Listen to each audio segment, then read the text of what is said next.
फवाद, आप आम तौर पर बहुत ज़्यादा एक रोशन ख्याली का मुजाहरा करते हैं। बहुत से ऐसे मुतनाज़ा मामला जिसमें लोग बोलने से गुरेज करते हैं। ये ज़ियाउल हक प्लस क्या ऐसा कानून है? पहले आप ही से चाहूँगा इसके ऊपर क्यों ज़रूरत पेश आई और इसमें रिफ़ॉर्म किस तरीके से होनी चाहिए? पहली बात तो ये है कि ये जो ज़ियाउल हक जो रेफर कर रहे थे बिलावल साहब, तो ये मेरे ख्याल है एहतसाब लॉ को ही रेफर कर रहे थे। और उसमें तो ये तो फिर तलाल चौधरी साहब बेहतर बता सकते हैं, क्योंकि ये कानून तो तलाल चौधरी साहब ने बनाया था 1997 में।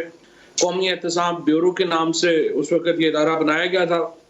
उसके बाद पीपल्स पार्टी की हुकूमत रही, पीएमएलएन की हुकूमत रही, ये सारा सेटअप उनका बनाया हुआ है, सारे कवानीन उनके मौजूदा बनाए नैब हुए लॉ हैं। तो जनरल परवेज़ मुशर्रफ का बनाया हुआ है ना। एहतसाब सेल के नाम के ऊपर सैफुर रहमान ने जो कुछ पाकिस्तान के साथ किया था, तबाही की थी उसने। अच्छा नहीं था किया, सारे इन्वेस्टर भाग गए थे।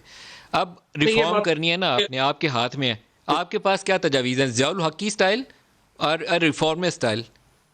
नहीं, पहली बात तो ये है कि ये आप अपने आप को ज़रा इसको करेक्ट करने की ज़रूरत है। कौमी एहतसाब ब्यूरो 1997 में ये कानून बना था। ये सारे का सारा कानून वो है जो कि नवाज़ शरीफ साहब ने बनाया था। इसको बाद में सिर्फ़ अंग्रेज़ी इसकी कर दी गई थी। कौमी एहतसाब ब्यूरो का नाम नेशनल अकाउंटेबिलिटी ब्यूरो कर दिया गया था। बाकी सारा कानून जो है वो वही है। दूसरी बात ये है कि जो इसके अंदर रिफ़ॉर्म्स के हैं, मेरे ख़्याल में इसमें कोई शुबा ही नहीं है कि रिफ़ॉर्म्स होने चाहिए। लेकिन आप देखिए कि इस पे अपोज़िशन की इतनी गैर संजीदगी है। जिस तरीके से पहले तो बहुत दिनों से मैं ये बात कहता भी रहा, करता भी रहा कि देखिए, अगर आपको एक तब्दीली चाहिए, आपको ये कानून मंज़ूर नहीं है, तो उसका तरीका ये है कि आप अपना एक ड्राफ्ट लेके आएँ और एक अल्टरनेटिव सिस्टम दें। क्योंकि देखें, अब 5 साल पीपल्स पार्टी रही, 5 साल पीएमएलएन रही, इन्होंने तब्दील नहीं किया। मौजूदा नैब का सारा सेटअप चेयरमैन से लेके चपरासी तक की जो अपॉइंटमेंट है, वो या पीएमएलएन की है या पीपल्स पार्टी की है। इनके दीगर जो सारा महकमा है, वो सारे का सारा पीएमएलएन का अपॉइंटेड है। इनके तफ्तीशी सारे के सारे लगे हुए हैं उसी दौर के। अब सवाल ये है कि अगर ये अपने बनाए हुए कानून से मुतमईन नहीं है, तो फिर इसका तरीका क्या होगा? तरीका ये तो नहीं है कि ये 24 घंटे टीवी पे आएँ और तनकीद करें सिर्फ और वापस चले जाएँ। तरीका तो ये है कि आप कहें कि हमें ये कानून मंज़ूर नहीं है, इसका अल्टरनेटिव ये कानून बनाना चाहिए। लेकिन अल्टरनेटिव जो ये लेके आए, उसमें उन्होंने क्या किया? इन्होंने कहा कि 39 या 38 टोटल शिकें हैं नैब की। उनमें से इन्होंने कहा कि 34 तो डिलीट ही कर दें। और फिर अगर आप उसको उठा के देखेंगे, तो हर प्रोविजन पीएमएलएन एक लीडर को फ़ायदा पहुँचाने के लिए, पीपल्स पार्टी के लीडर को फ़ायदा पहुँचाने के लिए ले आए। इस तरह तो नहीं कोई अमेंडमेंट करेगा। अगर आपको सीरियस आपने समझते हैं कि कोई डिबेट चाहिए, अगर आप सीरियस चाहते हैं कोई इसके ऊपर चाहिए, ये नहीं हो सकता। अकाउंटेबिलिटी से तो पीटीआई या इमरान खान वापस नहीं हट सकते। ये तो एक बुनियादी नारा है और मेरा नहीं ख्याल कोई भी शख्स इसको सपोर्ट करेगा कि एहतसाब का पूरा निज़ाम ही बंद कर दिया जाए। लिहाजा जो फवाद अल्टरनेटिव चौधरी, ना तो आपकी हुकूमत इनको एनआरओ देगी और ना इस तरह पब्लिकली वो एनआरओ लेकर अपनी सियासी कबर खोदेंगे। लेकिन कुछ चीज़ें मुतनाज़ा हैं। 90 डेज डिटेंशन, इंक्वायरी स्टेज के ऊपर गिरफ्तारी, ये इंडिविजुअल डिस्क्रेशन के ऊपर फैसले हैं, ये दुरुस्त नहीं है। और फिर बर्डन ऑफ प्रूफ के ऊपर एक तनाज़ा है, उसको शफाफ बनाने की ज़रूरत है। ये चीज़ें आपके लिए भी कल काम आएंगी। शफाफियत होगी तो सबके लिए एक जैसा कानून होगा, इंडिविजुअल डिस्क्रेशन होगी तो मिस यूज़ ऑफ पावर होगा, जो अभी सुप्रीम कोर्ट ने कहा भी है।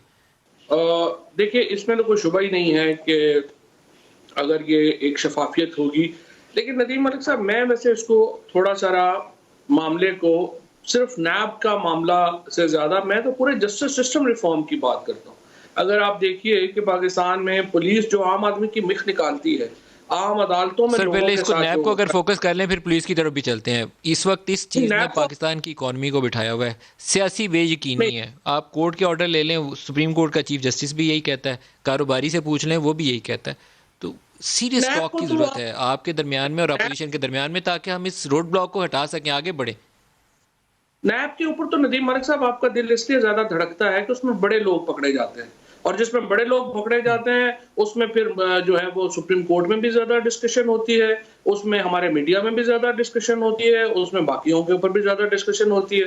कोई मौलू मसली जिन को बड़े जब लोगों को छितर पड़ पकड़ा रहे गया, होते हैं, कितनों का हमारे केस मंतकी इंजाम तक पहुंचा? जिन बड़े लोगों को पकड़ा गया, कितनों का केस मंतकी इंजाम तक पहुंचा? ये प्रॉब्लम है, ये प्रॉब्लम है, यही प्रॉब्लम है जस्टिस सो सिस्टम में दिस इज ए फ्लॉ कि सर, आपका दिस इज ए और फ्लॉ। ये तो no no it's a flaw in the justice system. आप देखिए, कत्ल के केसों में 14-14 साल लोग नहीं काट जाते और उनका केस ही फ्लॉ नहीं लगता। कत्ल के बड़े सिर्फ केस में क्या लोगों आप का केस इजाज़त देते हैं कि वो उसको इंक्वायरी स्टेज पे या इल्ज़ाम की स्टेज पे 90 डेज डिटेंशन हो जाए? उनकी तो उनको तो एफआईआर से पहले पकड़ के महीना-महीना अंदर कर देते हैं। आप जो है हमारे पुलिस कल्चर जो है उससे नहीं है वाक़िफ़, लेकिन इश्यू ये सर नहीं है। ज़मानत कितने इश्यू दिन उसको बाद हो छोड़ दें। जाती है फवाद साहब? आप तो खुद वकील हैं। आप खुद वकील हैं, कितने दिनों बाद ज़मानत हो जाती है? नहीं, ज़मानतें सर गरीबों की तो ज़मानतें होती नहीं है, लेकिन बार मैं एक और बात नहीं, मैं ये फिर उलझना नहीं गरीब चाहता अमीर और वाला फ़र्क तो ये तो फिर एक वो आ गई ना, फिलोसॉफ़िकल आप गुफ्तगू में ले जाएँगे, लेकिन हमें लॉ रिफ़ॉर्म करना है।